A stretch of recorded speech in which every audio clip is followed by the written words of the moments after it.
নমস্কার বন্ধুরা, আমার এই ছোট্ট চ্যানেলে আপনাদের স্বাগতম। তো আজকে আমি বানিয়ে দেখাবো মুগ ডাল দিয়ে বরবটি। তো এই বরবটি দিয়ে মুগ ডালটি বানানোর জন্য আমার লাগবে প্রথমে 1 কাপ এখানে আমি মুগ ডাল নিয়ে নিয়েছি, আর এখানে 220 গ্রামের মতো বরবটি আছে। তো প্রথমে আমি গ্যাসটা জ্বালিয়ে দিয়েছি, কড়াই গরম হয়ে গেছে। আমি এখন এই মুগ ডালটি ভেজে নেব।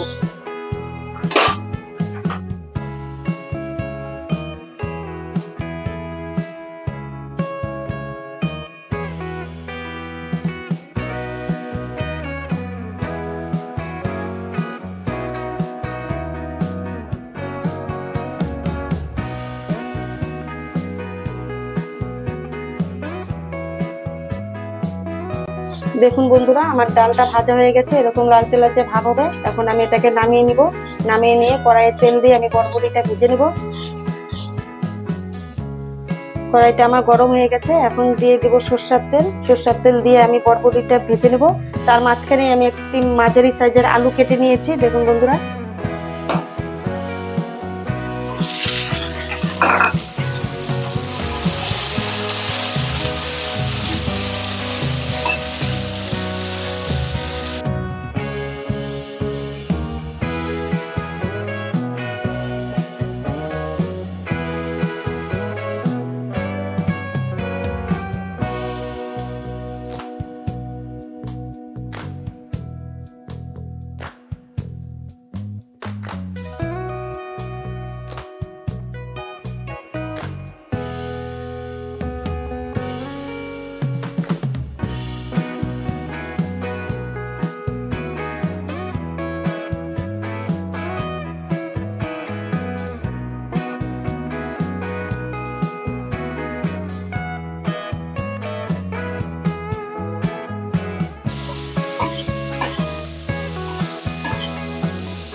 দেখুন বন্ধুরা, আমার বরবটিটা ভাজা হয়ে গেছে। আমি বেশি ভাজিনি, হালকা করে ভেজে নিয়েছি।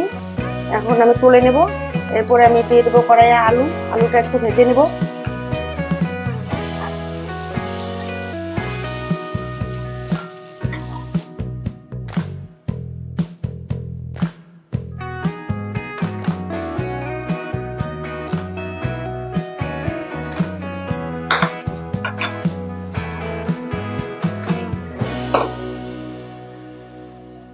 অল্প তেল দিয়ে দেবো, সরষের তেল। এখন আমি ভেজে নেব আলু। বন্ধুরা, শুরু থেকে শেষ পর্যন্ত দেখবেন আমি কি কি মশলা এটাতে অ্যাড করি। এখন আলুতে একটু নেড়ে চেড়ে অল্প হিট দিয়ে আমি 2 মিনিট ঢেকে রাখবো, তাহলে আলুটা একটু ভালো সেদ্ধ হয়ে যাবে। আমার কথাগুলো বুঝতে যদি আপনাদের অসুবিধা হয় তাহলে প্লিজ কমেন্ট করে জানাবেন। দেখুন বন্ধুরা, আমার আলুগুলো ভাজা হয়ে গেছে। এখন আমি ফোড়ন দেব। তো ফোড়নে কি কি দেব সেটা অবশ্যই আপনাদের দেখাবো আমি।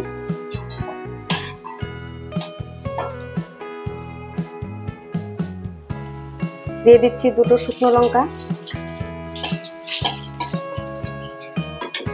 একটা তেজপাতা ফাটিয়ে দিয়েছি। দিয়ে দেবো অল্প জিরে। এখন এগুলোকে একটু ভালো করে ভেজে নেব। ভালো করে না ভাজলে ফ্লেভারটা ভালো আসবে না।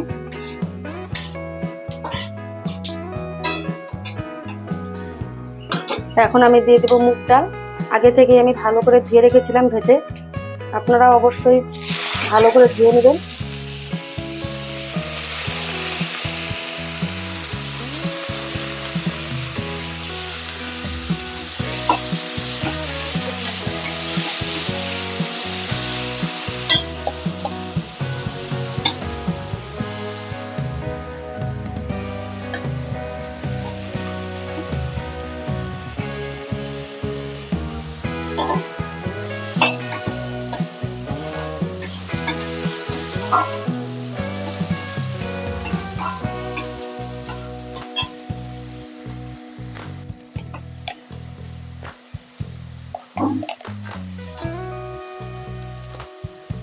দিয়ে দিচ্ছি হলুদ গুঁড়ো,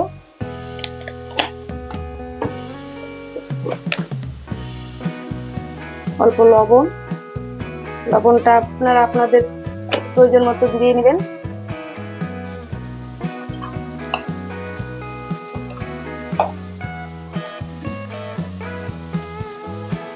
ধনে গুঁড়ো, আর এখানে আমি আগেই বেটে রেখেছিলাম আদা বাটা, জিরা বাটা, লঙ্কা বাটা।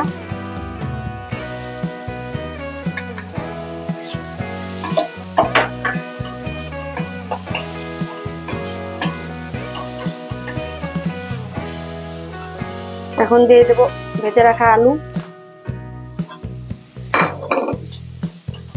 বরবটি। ভালো করে আমি এখন এটাকে কষিয়ে নেব।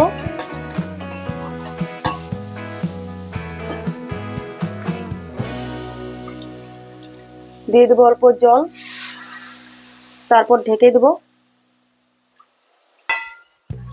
দেখুন বন্ধুরা, আমার এটা কষানো হয়ে গেছে। আলুটাও দেখুন কি সুন্দর সেদ্ধ হয়ে গেছে, বরবটিটাও সেদ্ধ হয়ে গেছে, ডালটাও দেখুন সেদ্ধ হয়ে গেছে।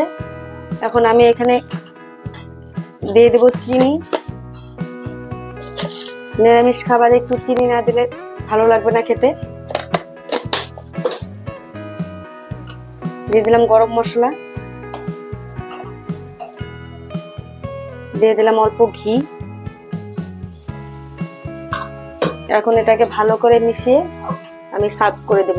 যদি আমার এই রান্নাটি ভালো লেগে থাকে অবশ্যই লাইক, কমেন্ট, শেয়ার করবেন, সাথে থাকবেন, পাশে থাকবেন।